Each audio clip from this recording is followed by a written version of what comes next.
Hello students. तो बेटा last video में हमने पढ़ा था टॉर्क एंड एंगुलर मोमेंटम में relation between the torque and angular momentum, and उसके बाद इसी रिलेशन को हमने जनरलाइज करा था for the system of particles. ठीक है, तो after that generalisation to the system of n particle, our next topic is equilibrium of rigid body. क्या है बेटा? our next topic is the equilibrium of rigid body. मतलब कोई भी body equilibrium में कैसे होगी। ठीक है, कब हम बोलेंगे कि बॉडी हमारी क्या है, इक्विलिब्रियम में है। तो now your topic is equilibrium of rigid body. ठीक है बेटा, तो कोई भी जो बॉडी है उसको हम मैकेनिकल इक्विलिब्रियम में जब बोलेंगे अगर उसके लीनियर मोमेंटम और एंगुलर मोमेंटम दोनों ही टाइम के साथ चेंज नहीं होते, या फिर ना ही उनका लीनियर एक्सेलरेशन हो और ना ही क्या उनका एंगुलर एक्सेलरेशन हो। ठीक है, तो उसे बोलेंगे हम mechanical equilibrium. So now we write this: a body is said to be in mechanical equilibrium if,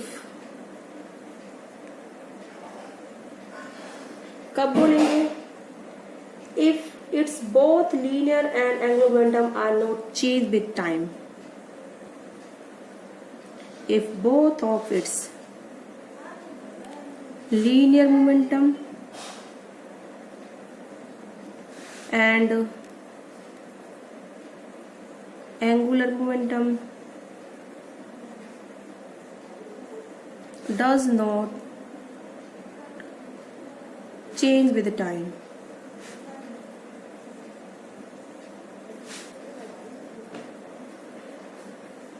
या फिर लीनियर मोमेंटम और एंगुलर मोमेंटम दोनों ही कैसे हो, जीरो हो ही ना। ठीक है, और इक्विवेलेंटली, ठीक है, the body has neither linear acceleration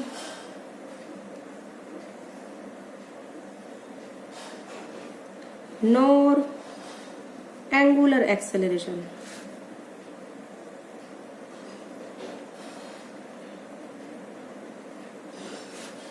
ठीक है, बॉडी के पास ना तो लीनियर एक्सेलरेशन हो और ना ही बेटा एंगुलर एक्सेलरेशन हो। ठीक है, तो हम उसको क्या बोलेंगे, बॉडी किस में है बेटा, मैकेनिकल इक्विलिब्रियम। ठीक है, आई होप आपको समझ में आया होगा। अब मैकेनिकल के लिए हमारी दो टर्म होती है, यानी कि बॉडी एक तो किस में है, ट्रांसलेटरी इक्विलिब्रियम, दूसरी बॉडी किस में है, रोटेशनल इक्विलिब्रियम। तो इसको हम आइडेंटिफाई करते हैं नंबर 1। तो इन सब का सम, यानी कि अगर बॉडी ट्रांसलेटरी इक्विलिब्रियम में हो, यानी कि लीनियर मोशन ना हो, या फिर बॉडी रोटेशनल इक्विलिब्रियम में हो, रोटेशनल मोशन ना हो, दोनों ही अगर नहीं है तो हम बोलेंगे body is in mechanical equilibrium. किसमें बोलेंगे हम उसे, मैकेनिकल इक्विलिब्रियम। अगर बॉडी ट्रांसलेटरी मोशन नहीं है और रोटेटरी मोशन है, then we will set to it translatory equilibrium. अगर बॉडी का ट्रांसलेटरी मोशन है, रोटेशनल मोशन नहीं है, तो we will set it rotational equilibrium. क्या बोलेंगे इसे, रोटेशनल इक्विलिब्रियम। अगर दोनों ही ना ही उसमें लीनियर मोशन है ना ही उसका रोटेशनल मोशन हो रहा है, दोनों ही जीरो है, तब then we said body is in mechanical equilibrium, in which mechanical equilibrium. So now you first write the total force acting on the body is zero. If the total force acting on the body is zero, if the total force acting on the body, force is लिख लीजिए, acting on the body is zero. ठीक है, zero होगा, then total momentum does not change with time.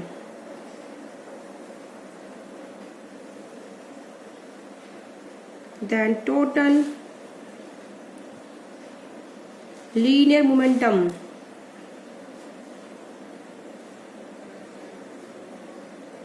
does not change with time। ठीक है, तो उस time पर हमको क्या बोलेंगे?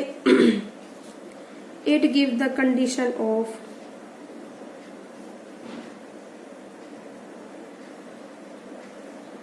फॉर ट्रांसलेशन इक्विलिब्रियम या फिर ट्रांसलेटरी इक्विलिब्रियम।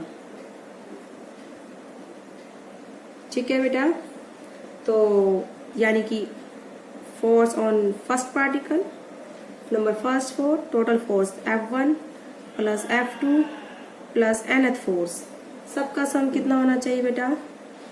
0 होना चाहिए। तो this is the condition of translatory equilibrium. Okay, अब हम बात करते हैं, अगर total torque on the body is 0 if total torque on body is 0, ठीक है, then total angular momentum does not change with time।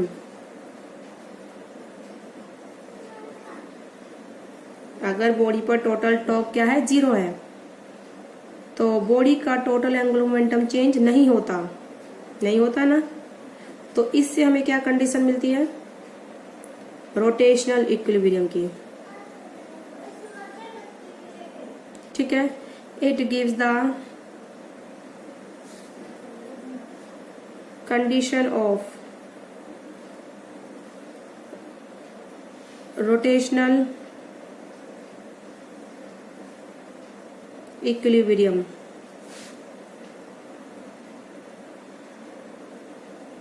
ठीक है, तो टोटल टॉर्क कितना होना चाहिए बॉडी पर? 0।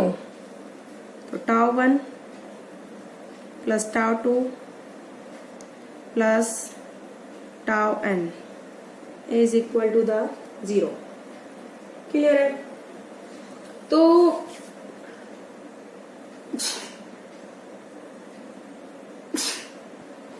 Sorry for inconvenience. तो अब बेटा जो आपका इसी पर जो आगे फर्दर टॉपिक एक्सपेंड होता है, किस तरीके से होता है, हम एक रिजिड बॉडी लेंगे और उसको हम दिखाएंगे कि ये किस तरीके से हमारी क्या होगी, इक्विलिब्रियम में होगी।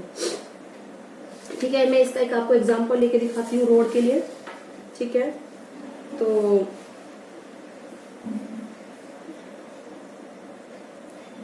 अब जो मैंने ये बोला है पार्शियल इक्विलिब्रियम बोलते हैं इसको, कि बॉडी रोटेशनल इक्विलिब्रियम में है, ट्रांसलेटरी में नहीं है, या फिर बॉडी ट्रांसलेटरी इक्विलिब्रियम में है, रोटेशनल में नहीं है, तो इसको हम क्या बोलते हैं? Partial equilibrium. क्या बोलते हैं इसको बेटा? हम पार्शियल इक्विलिब्रियम। तो आप इसको लिख लीजिए, a body may be in partial equilibrium, mechanical equilibrium, translatory equilibrium, rotatory equilibrium. तो अब हम चलते हैं, a body may be in partial equilibrium. Partial equilibrium कब होता है? ठीक है, पार्शियल इक्विलिब्रियम कब होता है बेटा? जब अभी मैंने बताया है कि it means it may be in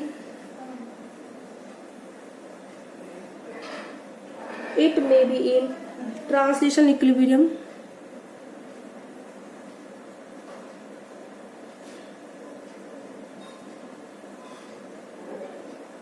not in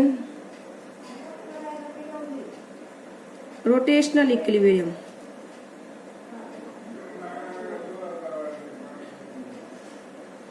ठीक है, ये कंडीशन हो सकती है, या फिर और वाइस वर्सा लिख सकते हो आप डायरेक्ट, या और it may be in it may be in rotational equilibrium,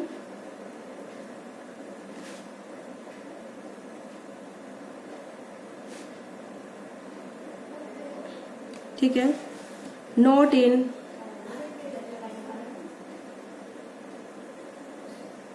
translational equilibrium, मतलब एक इक्विलिब्रियम हो कोई सा भी, चाहे रोटेशनल या फिर ट्रांसलेटरी या फिर ट्रांसलेटरी या फिर रोटेटरी।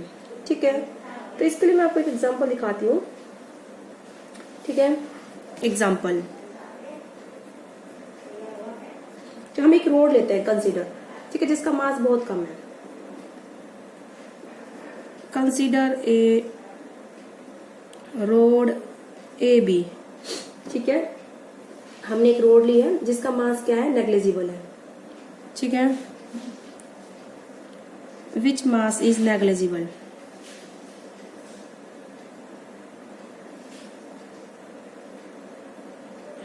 ठीक है, तो अब हम इस पे दो फोर्स लगाएंगे इसके कॉर्नर्स पर, जो कैसे होंगे बेटा, पैरेलल फोर्स होंगे। ठीक है, कैसे फोर्स होंगे, पैरेलल। ये आपकी रोड है, ये पॉइंट ए है, ये पॉइंट बी है। ठीक है, अब ये इस पॉइंट पर सस्पेंड है। ठीक है, अब हमने दो पैरेलल फोर्स लगाए एफ, ये भी दो पैरेलल फोर्स लगाए मैंने एफ। ठीक है, दोनों लगा दिए हमने। ये वाला फोर्स इसको किधर घुमाएगा, इधर, और ये वाला फोर्स इसको किधर घुमाएगा, इधर। ठीक है, तो ये लेंथ कितनी है बेटा, ए है, ये सी मिड पॉइंट है, लेंथ ए, और ये भी लेंथ कितनी है बेटा, ए। ठीक है, C is the mid point, तो C A is equal to C B, कितनी लेंथ है बेटा, ए। ठीक है, तो अब इसको आप कैसे करोगे, आपको थोड़ा सा मोमेंट ऑफ फोर्स बताऊंगी मैं क्या होता है। ठीक है, मोमेंट ऑफ फोर्स क्या होता है, the force and perpendicular distance of force. Force हमारा क्या है एफ, और उसका डिस्टेंस क्या है जिसका ओर रोटेट कराएगा, ए। ऐसे इसका मोमेंट क्या है, ये फोर्स एफ है, ये रोटेट इस एक्सिस के ओर कराएगा, डिस्टेंस कितना है, ए। ठीक है, तो मोमेंट ऑफ फोर्स दोनों पॉइंट ए और बी पे क्या इक्वल है, कितने, वो ए एफ, बट अपोजिट है। ये वाली मूवमेंट इसको क्लॉकवाइज घुमाती है और ये वाली मूवमेंट इसको एंटी क्लॉकवाइज घुमाती है। ठीक है, तो आप क्या लिखोगे, moment of force, moment of force,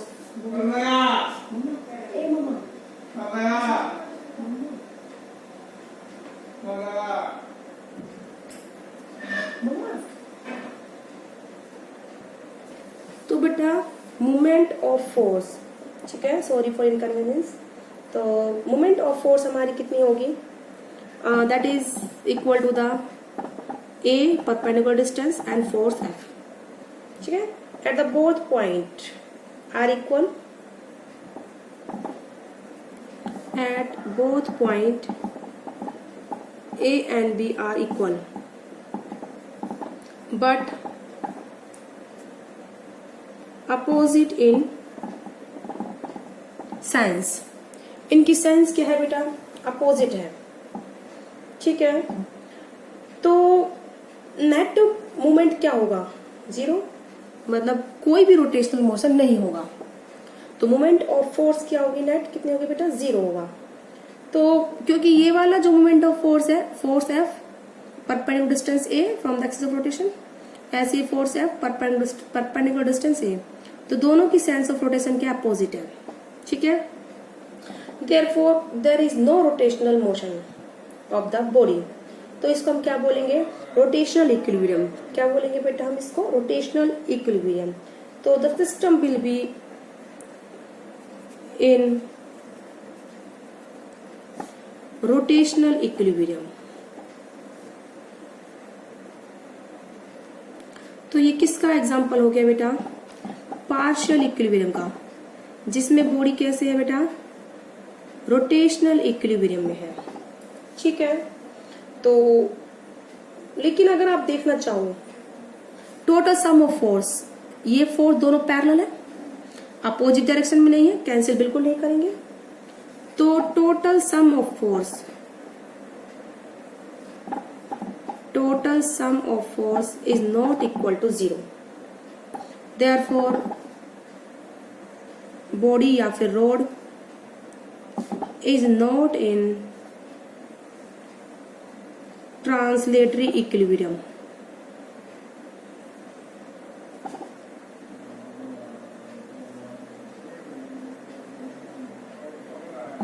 है, बॉडी ट्रांसलेटरी इक्विलिब्रियम में नहीं है। अब हम एग्जांपल देते हैं नंबर 2 कि बॉडी ट्रांसलेटरी इक्विलिब्रियम में तो नहीं है, लेकिन रोटेशनल ट्रांसलेटरी, ये हमारे किस एग्जांपल है, body is in the rotational equilibrium. अब हम जो अगला एग्जांपल देंगे, body is not in the rotational equilibrium. ठीक है, कौन से इक्विलिब्रियम में होगी, ट्रांसलेटरी। इसमें बॉडी ट्रांसलेटरी में नहीं है, उसमें किस में होगी, रोड ट्रांसलेटरी इक्विलिब्रियम में होगी। ठीक है, अब इसी को फर्दर आगे करिए। If force on and A and B are opposite in direction। ठीक है, इस तरीके से ये A है और ये B पॉइंट है, इस पर फोर्स ये डाउनवर्ड है, इस पर ये फोर्स अपवर्ड है। This is the centre point C, this distance is the A and this distance is the A। ठीक है, तो इस वाले केस में क्या होगा, both the force are equal in magnitude, opposite in direction। देखो, equal magnitude, opposite in direction, cancel out, तो नेट फोर्स क्या हो गया, 0। तो बॉडी कैसे हो गई, ट्रांसलेटरी इक्विलिब्रियम। अब ये वाली जो मोमेंट ऑफ फोर्स है ए एफ, वो इसको क्लॉकवाइज घुमा रही है, और ये वाला जो मोमेंट ऑफ फोर्स है ए एफ, ये भी क्या कर रहा है, इसको रोटेशनल इक्विलिब्रियम, क्या घुमाएगा इसको, क्लॉकवाइज। तो दोनों ही फोर्स इसको एंटी क्लॉक रोटेट करवा रहे हैं, नॉट क्लॉकवाइज, एंटी क्लॉकवाइज। देखो, ये moment of force A cross F इसको एंटी क्लॉक घुमाएगा, और ये मोमेंट ऑफ फोर्स इसको क्या घुमाएगा, एंटी क्लॉक। तो आप क्या लिखोगे, बोथ मोमेंट ऑफ फोर्स,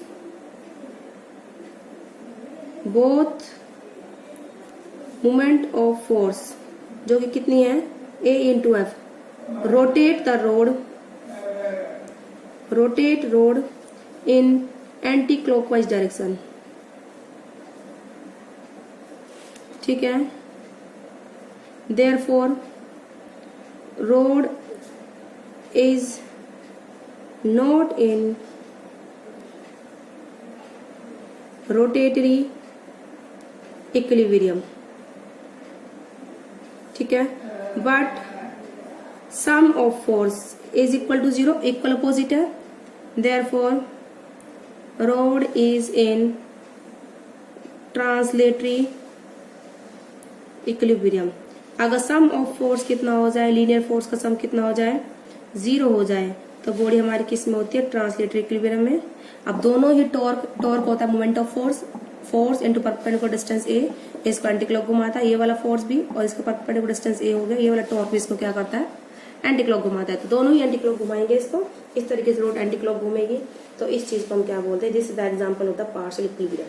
ठीक है, इस चीज को हम क्या बोलते हैं, टॉर्क या फिर कपल, क्या बोलते हैं हम इसको, तो a pair of equal and opposite force is also called as couple. ठीक है, तो इस कपल के बारे में जो है, हम जो ये कपल होता है और ये टॉर्क होता है, इसके बारे में डिस्कस करेंगे। तो इसको आप लिख लीजिए नोट बना के, the equal and opposite force. ठीक है, a pair of equal magnitude and opposite in direction. तो a pair of force equal in magnitude, ठीक है, एंड अपोजिट इन डायरेक्शन। ठीक है, अगर डायरेक्शन कैसी है, अपोजिट हो। ठीक है, तो with different line of action, line of action क्या हो, डिफरेंट हो, is called torque, is known as torque या फिर कपल। तो आई होप आपको समझ में आया होगा ये सब। ठीक है, देखो फोर्स, ये वाला फोर्स इधर है, इसकी लाइन ऑफ एक्शन ये वाली है, ये वाला फोर्स इधर है, इसकी लाइन ऑफ एक्शन ये वाली है, दोनों की लाइन ऑफ एक्शन अलग अलग है, अपोजिट डायरेक्शन है दोनों की, और इसलिए किसका काम करेंगे, टॉर्क का। तो आज की वीडियो में बेटा इतना ही। तो इससे फर्दर जो टॉपिक आगे हम कराएंगे, इसके एग्जांपल्स देंगे हम कपल के। तो आज की वीडियो में बट इतना ही। ओके बेटा, गुड लक। तो आपको याद रखना है, बॉडी दो तरह से इक्विलिब्रियम में है, इसको तो हम बोलते हैं मैकेनिकल इक्विलिब्रियम, अगर रोटेशनल और ट्रांसलेटरी दोनों हो। अगर रोटेशनल हो ट्रांसलेटरी ना हो, या फिर ट्रांसलेटरी हो रोटेशनल ना हो, तो उसको हम बोलेंगे पार्शियल इक्विलिब्रियम। और उसके हमने आपको एग्जांपल्स भी दिए हैं। ठीक है, ओके बेटा।